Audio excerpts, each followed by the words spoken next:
오늘 8장 말씀을 읽었는데요.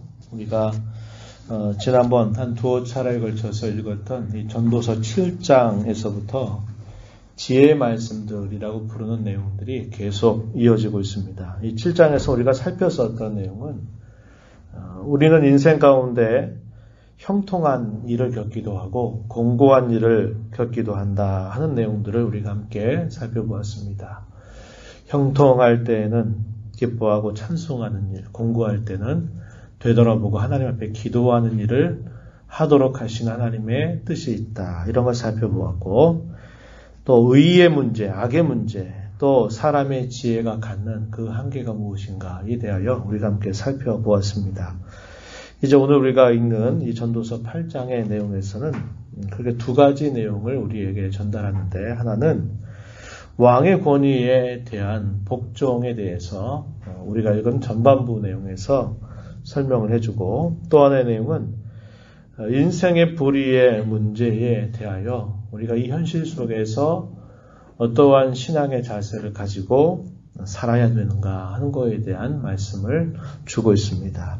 그래서 오늘 우리가 다루는 이 내용은 2절로부터 8절에서 왕의 권위에 대하여 복종하라고 하는 내용들을 한번 살펴보고요. 그 다음에 9절로부터 15절까지의 내용에서 우리는 불의한 현실의 문제를 또다시 한번 짚어보고, 그런 현실을 우리가 어떻게 살아야 될까 하는 것에 관한 말씀에 대해서 함께 우리가 나누면서 오늘 주님이 저와 여러분에게 주시는 교훈을 함께 듣고자 합니다. 왕의 권위에 대하여 복종하라고 하는 말씀이 2절부터 8절까지 정리해 볼 수 있겠는데요. 본문으로 한번 가서 살펴보겠습니다. 2절 말씀에 보면은 내가 권한다. 무엇을? 왕의 명령을 지키라고 권한다. 이렇게 말합니다. 이미 하나님을 가리켜 맹세하였음이니라. 본문의 1차적인 내용은 왕 앞에서 충성을 서약하는 신하들의 모습을 이야기합니다. 그런 충성을 서약할 때 하나님 앞에서 그 충성을 서약하는 내용이죠. 그래서 1차적으로는 하나님께서 세우신 권위자에 대한 복종을 잘한 것에 대해서 이야기하는데, 이 내용을 우리가 볼 때는, 이 말씀을 가지고 우리가 적용을 할 때는 우리가 우리의 진정한 왕이 되시는 왕이 되신 하나님을 우리가 생각하면서 이 말씀을 읽게 된다면 우리가 더 많은 내용들을 잘 살펴갈 수 있을 것입니다. 그래서 본문에서 말한 왕을 오늘날 우리가 세상의 군주 정도로만 생각하지 말고 참되신 하늘의 왕 되신 우리 하나님을 생각하면서 이 본문을 우리가 살펴보고자 합니다. 우리가 읽은 이 말씀의 내용에 보면 3절에서 이렇게 권면합니다. 왕은 자기가 하고자 하시는 것을 다 행하는 분이다. 이렇게 이야기합니다. 하반절에 그렇게 말하죠. 왕은 자기가 하고자 하는 것을 다 행한다. 이것은 왕의 주권에 대한 분명한 말씀입니다. 왕의 권한, 왕에게 부여된 그 권한은 그가 하고자 하는 것을 다 행할 수 있다라고 하는 것이죠. 우리가 앞에서 그런 말씀을 읽은 바 있습니다. 전도서 3장 14절 말씀에 가서 보면은 하나님께서 행하시는 모든 것은 영원히 있을 것이라. 그 위에 더 할 수도 없고 그것에서 덜 할 수도 없나니 하나님이 이같이 행하심은 쭉 설명이 되고 있습니다. 하나님께서 행하시는 모든 것은 영원히 있을 것이다. 거기에는 무엇인가를 더할 수도 또 무엇인가를 뺄 수도 없다. 이것은 하나님의 주권에 관한 그런 말씀의 내용을 전달하고 있는 것이죠. 하나님은 그러한 분이시다라고 하는 것입니다. 그렇기 때문에 그 왕을 향해서 우리가 무엇을 행하시냐고 그렇게 반문할 수가 없다고 가르쳐 주고 있습니다. 다시 본문으로 돌아오셔가지고요. 4절 한번 보세요. 4절. 왕의 말은 권능이 있나니 누가 그에게 이르기를 왕께서 무엇을 하시나이까 할 수 있으랴 할 수 없다 이 말이죠. 누구도 그가 가지고 있는 그 권위, 그 자리에 대해서 누구든지 항변할 수가 없고 그것에 대해서 반대할 수가 없다라고 이야기해 주는 겁니다. 왜냐? 그는 왕이라는 권능을 가지고 있기 때문에 그러하다. 이렇게 설명을 해줍니다. 그러하기 때문에 모든 인생들은 그분의 명령을 지켜 사는 것이 본분이다 라는 사실을 알려줍니다. 2절 말씀에 보면은 이렇게 말하죠. 왕의 명령을 지키라 이렇게 명령을 하게 합니다. 그죠? 3절 이어지는 말씀에서도 보면은 이렇게 말합니다. 왕 앞에서 물러가기를 급하게 하지 말아라. 악한 것을 일삼지 말아라. 이렇게 이야기합니다.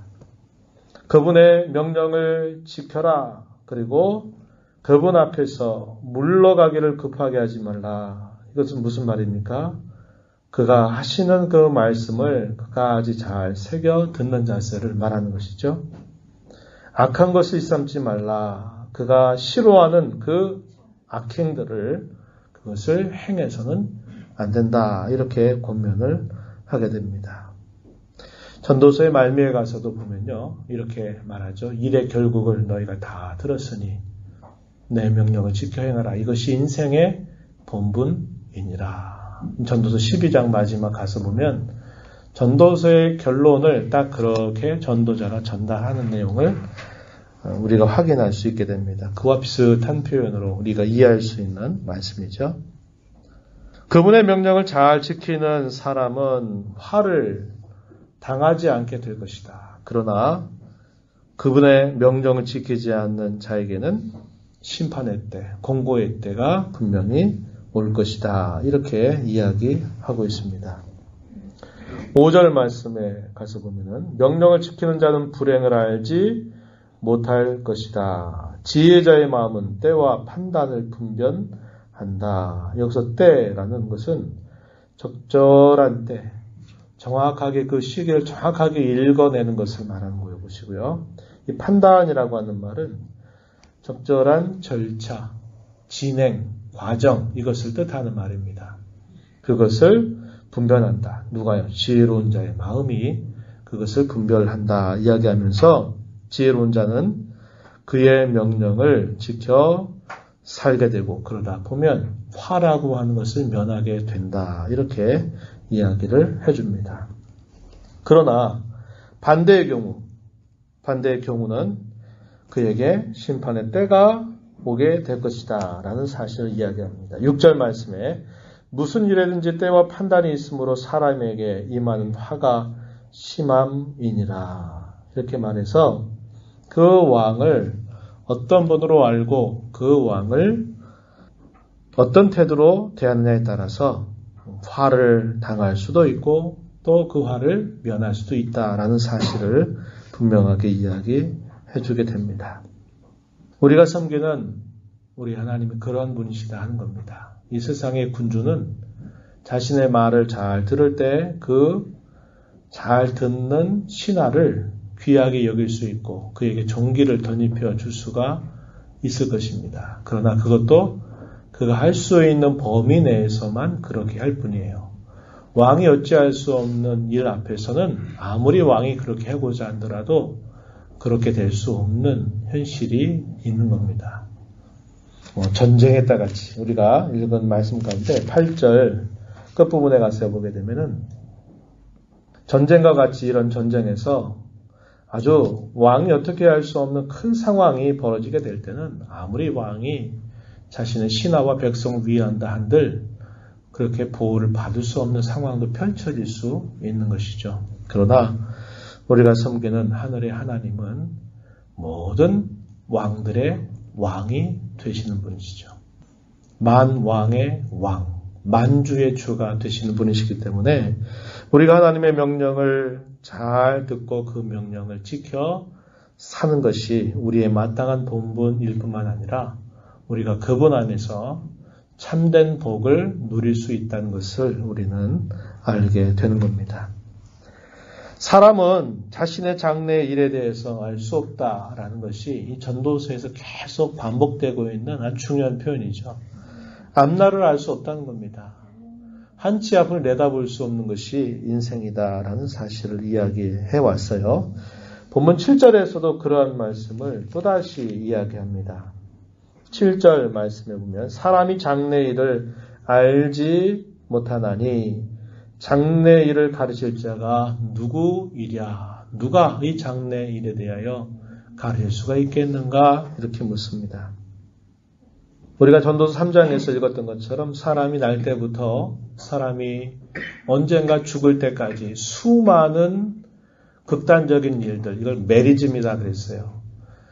기뻐할 때가 있다 보면 슬퍼할 때가 있고 어떤 일을 착수할 때가 있는가 싶으면 어떤 일에서 손을 뗄 때가 있다. 두 개의 극단적인 경우를 서로 대비하면서 그 안에 있는 모든 일들을 총괄하는 표현, 이게 수사법 중에 메리즘이라고 하는 것입니다. 이런 표현을 통해서 사람이 태어나서부터 죽을 때까지 일어나는 수많은 일들은 내가 계획대로 내가 하고자 하는 대로 일어나는 것이 아니라 통제할 수 없이 통제 불능의 인생 이야기가 끊임없이 펼쳐지게 된다는 것을 우리는 살펴본 바가 있는 겁니다. 그래서 우리가 장래를 알 수 없고 우리의 미래를 알 수 없도록 하나님은 그 모든 일들을 그분의 손 아래 감추어 두셨다. 측량할 수 없게 하셨다라고 이렇게 가르쳐 주고 있습니다. 오늘 본문에서도 사람은 장래 일에 대해서 알 수 없다고 이야기하고 또 자신의 생명에 대해서도 언제 그가 죽을지 주장할 만한 사람이 아무도 없다. 이렇게 이야기합니다. 8절 말씀 한번 보세요. 바람을 주장하여 바람을 움직이게 할 사람도 없고 죽는 날을 주장할 사람도 없다. 이렇게 이야기합니다. 우리 사람은 장래 일에 대해서 알 수 없는 존재이고 우리의 생명조차도 우리는 주장할 수 없는 존재다. 그러하기에 우리는 전능하신 왕되신 하나님 앞에 겸손한 마음을 가지고 그분이 하시는 명령에 잘 따라 살아가는 것이 참된 지혜다. 마땅한 본분이다. 이렇게 우리는 교훈받게 되는 겁니다. 우리는 이 말씀을 통해서 하나님의 주권을 우리는 다시 한번 생각하게 되는 겁니다. 하나님은 그분이 하고자 하시는 것을 언제든지 행하시는 분이고 그분이 하고자 하시는 일에 대하여 그 어느 누구도 항변할 수 있는 존재는 있을 수 없다. 또 그분은 모든 것들을 그분이 기뻐하시는 뜻을 따라 이루어 가시는 분이기 때문에 우리 인생이 해야 될 일들은 그분이 우리에게 주시는 그분의 말씀을 잘 지켜 살아가는 데 있다는 것. 이것을 우리에게 분명하게 가르쳐 주고 있습니다. 이제 이하에 주어지는 말씀의 내용에서는 또다시 불의의 현실에 대한 이야기를 그대로 고발합니다. 그리고 그러한 불의의 현실을 살아가는 하나님을 경외하는 자들이 마땅히 가져야 할 태도가 무엇인가에 대하여 또 우리에게 가르쳐 주고 있습니다. 이러한 내용도 역시 이번에 처음 이야기되는 부분이 아니었어요. 우리가 앞에서 계속 살펴왔던 겁니다. 해열에서 아무리 해결하고 또 그 문제를 처리하고 싶어도 해결되지도 처리되지도 않는 문제가 있는데 그 중에 하나가 이런 불의의 문제라고 우리가 함께 살펴본 바가 있습니다. 제도를 개혁하고 또 운동을 하고 뭔가 많이 연구하고 많이 무엇인가를 만들어내면 사람의 그러한 불의의 문제들이 해결될까? 해결되지 못한다고 이야기합니다. 언제나 어느 곳에서나 항상 이 문제는 항상 사람이 사는 세상 속에 있다는 사실을 솔로몬은 우리에게 이야기해 준 바 있어요. 오늘 우리가 읽은 이 말씀 가운데서 특별히 9절로부터 11절 그리고 14절에서 불의한 현실, 이해하기 힘든 그런 현실, 특별히 믿음으로 사는 사람이 받아들이기 어려운 이런 현실에 대하여 또다시 그 현실적인 난관, 어려움을 또다시 언급합니다. 먼저 9절 말씀을 한번 보시면요. 이렇게 말합니다. 내가 이 모든 것들을 보고 해 아래에서 행하는 모든 것을 마음에 두고 살핀즉 뭐뭐 하더라. 여기에 우리가 자주 반복되는 표현을 확인합니다. 뭐냐면 내가 보았다 이 말이죠. 보았다. 두 번째는 내가 살펴보았다는 겁니다. 그랬더니 이러이러한 일들이 있다 이렇게 이야기하는 부분입니다. 이것은 전도자 솔로몬이 자주 아주 관용적으로 표현하고 있는 표현입니다. 무엇을 보았다라는 말은 그냥 이렇게 봤다 이걸 말하는 게 아니라 깊이 그 문제를 관찰했다는 거예요. 관찰.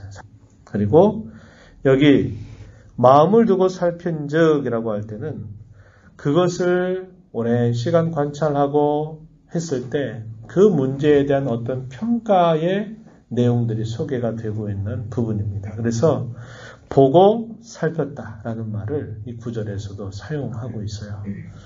근데 뭘 이야기하느냐? 해롭게 하는 때가 있다라는 것을 그가 평가하는 내용이 주어지죠. 9절 하반절 보세요. 사람이 사람을 주장하여 해롭게 하는 때가 있도다. 그가 내린 평가가 이겁니다. 우리가 살고 있는 이 현실에는 이러한 일이 분명히 있더라 하는 것을 그가 이야기하고 있는 겁니다. 해롭게 하는 때 이렇게 소개했어요. 그 내용을 다르게 말하면 이해하기 힘든, 납득하기 힘든 그런 현실이 우리가 살고 있는 세상 속에서 일어나고 있다. 이것을 이야기하고자 하는 겁니다. 먼저 그가 이 부분에 대해서 소개하는 말 11절 가서 보면요. 이렇게 말합니다. 악한 일에 관한 징벌이 속히 실행되지 않기 때문에 사람들이 악을 행하는데 마음이 담대하다. 이렇게 이야기합니다. 급소를 찌르고 있는 말이죠. 그죠? 어떤 분명한 사실의 급소를 탁 찔러주는 말입니다. 사람이 왜 이렇게 죄를 짓는 것에 담대하냐? 죄 짓고 못 살아야 되는데 죄 짓고도 왜 이렇게 잘 살고 죄 짓고도 그것에 대해서 아무렇지 않은 것이냐? 속이고 숨기고 그렇게 살아가느냐? 죄에 대한 징벌, 심판이 속히 즉각적으로 시행되지 않기 때문이다. 이렇게 이야기합니다. 그것 때문에 사람들이 죄 짓는데 마음이 담대하다. 이렇게 이야기해 주죠. 우리가 주일날에도 그런 비슷한 말씀을 나눈 바 있었죠. 우리가 구약 시대와 같이 예를 들어 레위기 10장 1절, 2절, 3절의 모습처럼 하나님께서 기뻐하시지 않는 제사를 드린다. 거절당했다 그럴 때 바로 불이 내려가지고 만약에 치셨다 이렇게 되면 사람들이 그걸 다 두려워하고 무서워할 겁니다. 마치 그 현장에서 지켜봤던 이스라엘 백성들이 그러했던 것처럼. 그런데 그러한 일은 하나의 일벌백계와 같은 그런 일이었다는 겁니다. 그 후대에도 계속 그런 일이 있을 때마다 하나님이 다 그 백성들을 똑같이 대하셨다면 살아남을 자가 없었던 것입니다. 우리가 광야 40년 생활이라고 하는 것도 우리가 알고 있는 것처럼 자기에게 주어진 수명을 다 해서 살다가 부름받은 사람이 거의 없었어요.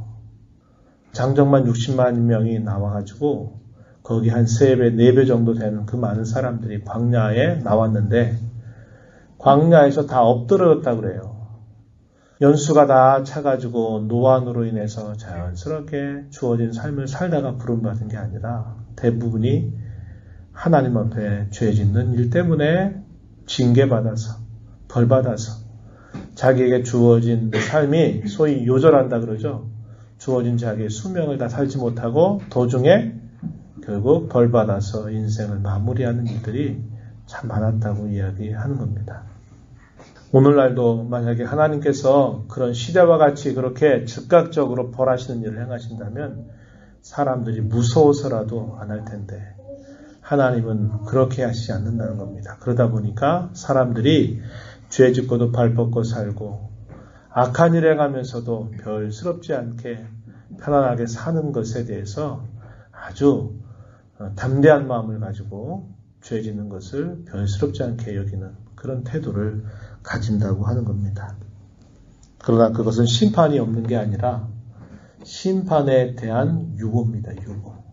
하나님의 기다림이라는 거죠. 집행유예와 같은 그런 성격을 가지고 있는 것이고 하다는 것이죠. 그런데 사람들은 그것이 즉각적으로 안 되니까 괜찮네 이렇게 하면서 그들이 악을 행하면서도 아무렇지 않은 것처럼 뻔뻔한 태도를 취한다는 것을 보여주고 있습니다.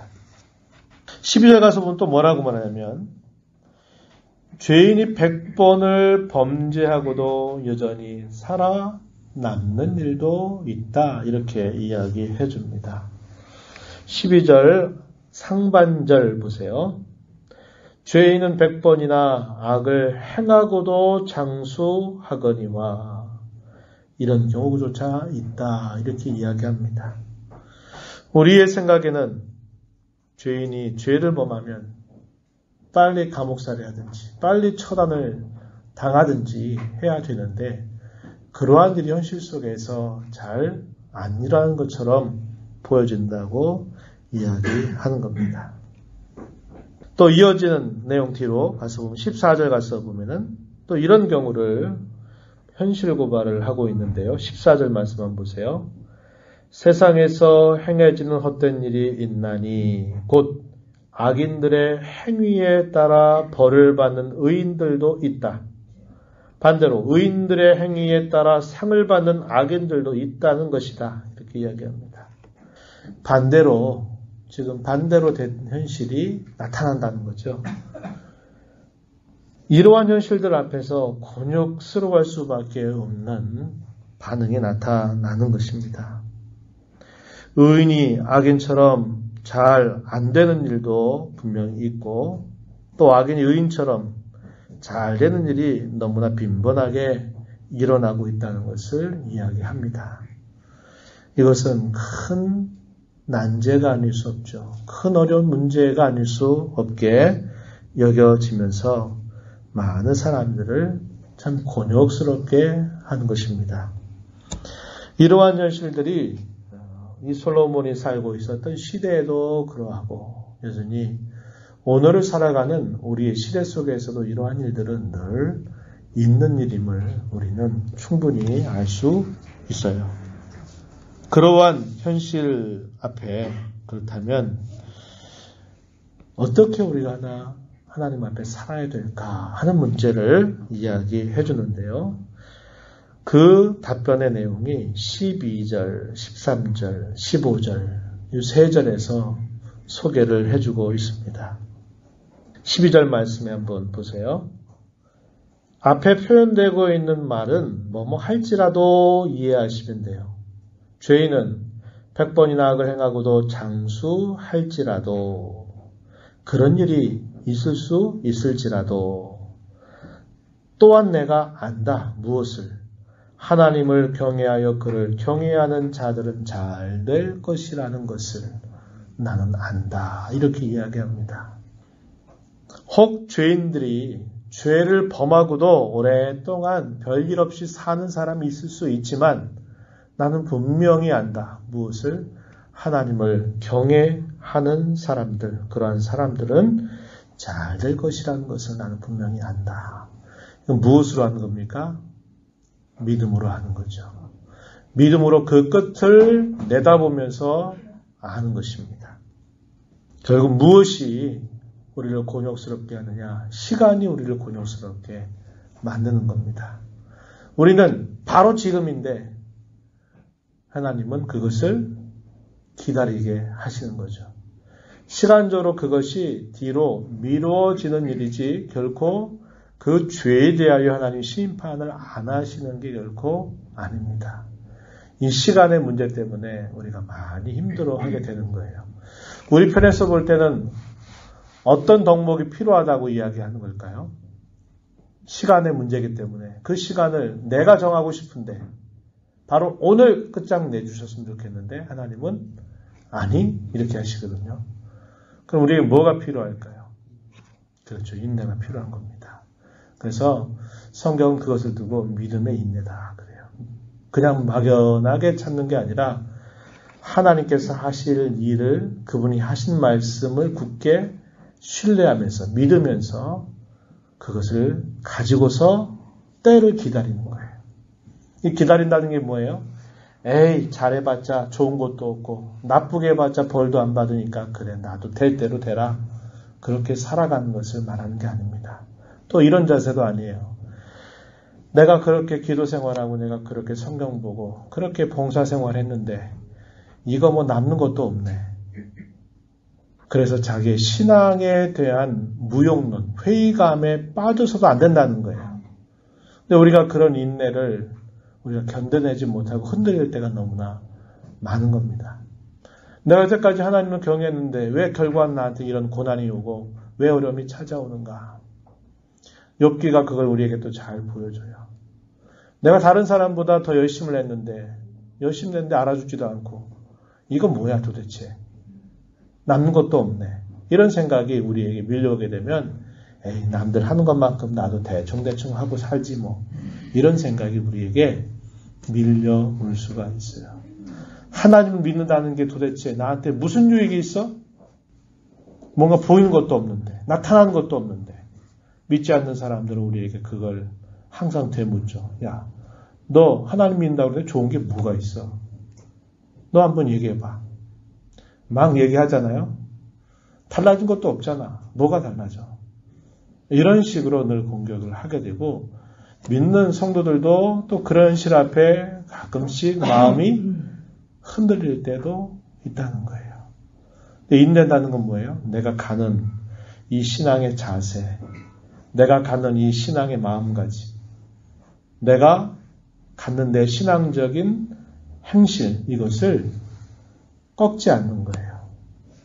가던 그 페이스를 그대로 유지하든지 아니면 그 페이스를 더 잘 조절해서 전진해 가는 것을 믿음의 인내라고 말하는 거예요. 그냥 꾹꾹 무조건 막연하게 기다리고 그렇게 하는 것을 말하는 게 아니라 내 믿음의 페이스를 끝까지 누가 뭐라고 하든지 간에 우직하게 때로는 사람들이 봤을 때 미련하게 보이는 만큼 아유 저 왜 저래 맨날 쟤는 왜 저래 하는 것처럼 우직하게 그냥 가던 걸음을 그대로 가는 거예요. 누가 뭐라고 하든지 누가 아무리 어떻게 비난하고 아무리 상황을 힘들게 만들든지 그 걸음을 그대로 걸어가는 것, 이걸 두고 믿음의 인내라고 부릅니다. 그것이 우리에게 요구된다는 겁니다.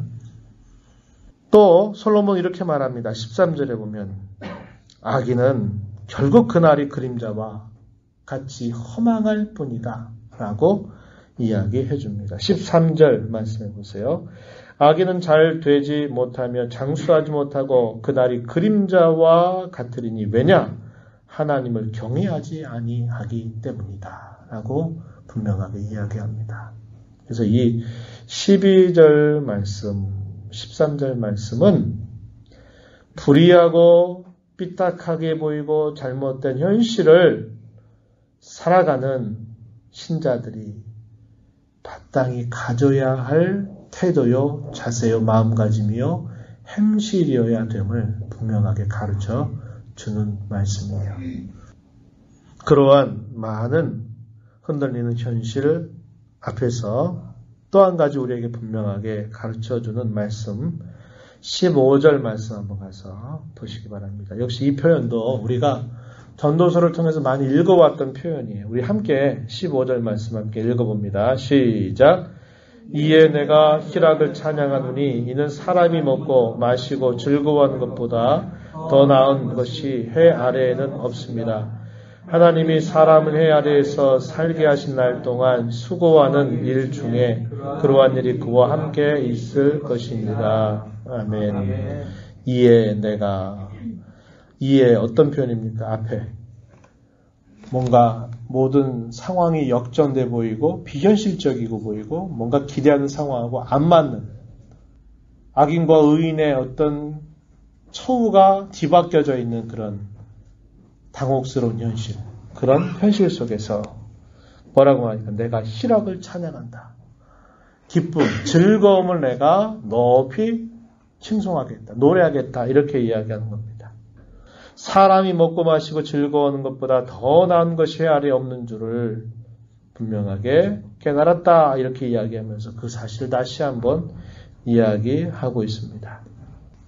수고로운 인생의 무게, 그리고 수많은 난제들을 살다가 만나게 되면 사람들은 자신에게 주어진 삶을 비관하든지 자신의 주어진 삶을 외면하든지 도피적인 태도를 갖든지 여러 엇갈린 반응이 나타날 겁니다. 그래, 나도 내가 굳이 이렇게 진지하게 살 필요가 뭐가 있어? 나도 대충 살다가 가면 되지 이런 생각이 몰려올 수 있어요. 우리에게 주어져 있는 그 삶에 대한 만족과 그 삶을 기뻐할 수 있다는 것은 참 어려운 일입니다. 왜냐? 우리 현실 속에 펼쳐져 있는 그런 많은 일들 속에서 계속 되묻고 회의감을 갖고 체념하게 되고 도피하게 되고 하는 이런 일들이 따라오게 될 텐데 자기에게 주어진 삶 자체를 기쁘고 즐겁게 살 수 있다고 하는 것은 남다른 것이라고 이야기하는 거예요. 마치 그와 같은 비유를 들 수 있지 않을까 싶어요. 끝없이 펼쳐지는 그 사막 속에서 그 사막을 횡단해서 물을 찾는 사람에게 탁 보여지는 오아시스, 그와 똑같은 것일 겁니다. 수고로운 인생을 살아가고 또 불의하고 수많은 난제로 얽혀져 있는 세상을 살면서 자신의 삶을 만족하고 즐거워할 수 있는 것, 이것은 마치 황량한 사막 가운데서 발견되는 오아시스와 같은 대단히 놀라운 선물이라는 것을 우리는 알 수 있게 됩니다. 참된 수고와 그 수고 속에서 얻는 보람, 기쁨은 오직 하나님 안에서 얻을 수 있는 은혜임을 우리는 알게 됩니다. 하나님께서 우리에게 주시는 놀랍고 귀한 선물이라고 하는 것이죠. 그래서 전도자는 말하는 겁니다. 불의한 현실 속에서도 그 현실에 타협해서 살지 않고 여전히 이 믿음을 지켜 살아가면서 인내하면서 자신에게 주어진 삶 속에서 참으로 그것을 만족하고 기뻐하며 즐거워하며 하나님 앞에 살아가는 것, 이것이 참으로 귀한 것이고 가치 있는 것이다 하는 사실을 우리에게 이야기해주고 있습니다. 성도는 이중성을 가진 사람들이에요. 여러 차례 그런 기회를 통해 말씀을 나눈 바 있는데 제가 한번 쭉 이 표현들을 표현해 볼 테니까 한번 들어보시고 어떤가 한번 생각해 보세요. 성도는 이 땅을 살면서 동시에 하늘을 삽니다. 성도는 이 세상 나라를 살면서 동시에 하나님 나라를 삽니다. 성도는 육신의 생명을 가지고 살면서 동시에 영생을 가지고 삽니다. 성도는 일반적인 눈을 가지고 현실을 살아가면서 동시에 믿음의 눈을 가지고 현실을 살아갑니다. 여러분, 이 말이 이해가 잘 되시나요? 우리의 관심은 앞에 있는 게 아니라 우리의 관심은 어디에 있을까요? 뒤에 있어요, 뒤에. 우리는 두 세상을 살아갑니다. 이 땅을 살지만 우리는 진정한 의미에서 우리는 하늘을 살고 있고 우리는 이 세상 나라를 살면서 있지만 우리는 하나님의 나라를 지금 살고 있어요. 우리가 호흡하고 숨쉬는 육신의 생명을 가지고 살고 있지만 우리는 영생을 이미 가지고 살고 있어요. 세상 사람들이 갖는 똑같은 눈과 시선을 가지고 현실을 살아가지만 동시에 우리는 믿음의 눈을 가지고 현실을 살아간다는 겁니다. 그럴 때 우리에게 우리 삶이 어떠해야 되면 우리는 잘 배울 수 있는 거죠. 이게 우리의 정체성이에요. 성도의 정체성. 우린 그러므로 이 두 가지를 생각하면서 마무리할 텐데 첫 번째는 참되신 하늘과 땅의 왕. 하늘과 땅입니다. 하늘의 왕만이 아니라 땅의 왕. 의인과 악인들의 왕이신 하나님. 우리만의 하나님이 아니라 악인들조차도 하나님이 다스리고 계시다고 하는 왕되신 그분, 그 하나님의 왕되심, 그리고 그분의 주권을 우리는 인정하면서 매일을 살아가자고 하는 것입니다. 이러한 삶에 대해서 뭐라고 얘기합니까? 그분의 명령을 지켜 살아가는 삶. 그분 앞에서 급거이 자리를 빼는 것이 아니라 그의 말씀을 끝까지 듣는 삶.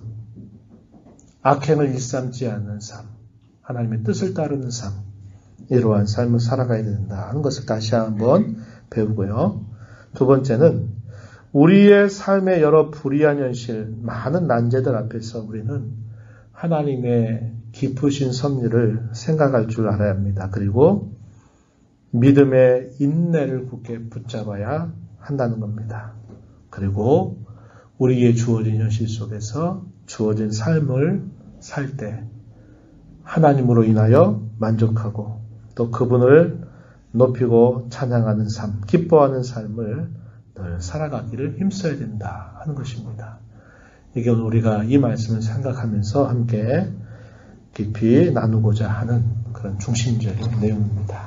이런 내용을 우리 마음에 잘 새겨서 함께 우리에게 이 길 걸어가도록 하나님이 세워주신 것입니다. 나 혼자만이 아니라 옆에 있는 성도와 함께 내가 연약해서 흔들릴 때 내가 옆 사람을 붙잡아주고 내가 흔들릴 때 또 내 옆에 있는 사람이 또 나를 다시 붙잡아줘서 이 믿음의 걸음을 같이 걸어가게 하시도록 하나님이 저와 여러분을 묶어주신 것을 감사하면서 더욱더 믿음에 힘써가는 인내의 삶을 끝까지 잘 유지해가는 믿음의 페이스를 더 잘 조절하면서 신앙의 걸음을 걸어가는 우리 모두가 되기를 진심으로 바랍니다. 하나님 아버지 감사합니다. 오늘 저희들에게 주신 말씀을 통하여 이 땅의 왕이시면서 동시에 하늘의 왕이시고 의인들의 왕이시면서 동시에 악인들의 왕이 되신 하나님, 모든 주권을 가신 하나님 앞에 저희들이 언제나 하나님을 범사에 인정하고 하나님의 주권을 우리 모든 삶 속에서 인정하며 믿음의 인내를 가지고 또 하나님께서 저희들에게 주신 현실의 삶 속에서 감사와 기쁨으로 늘 하나님을 섬겨 살아가는 것 오늘 저희들에게 말씀하여 주셨사오니 이 말씀 마음에 잘 새겨서 이 땅의 수고로운 인생 중에서도 늘 기뻐하고 감사하고 하나님께 영광을 돌리며 믿음을 잘 지켜 살아감으로 하나님이 약속하신 참된 복을 우리의 인생의 끝에서 모두가 다 누리고 향유하는 복된 삶을 살도록 도와주옵소서. 예수님 이름으로 기도드리옵나이다.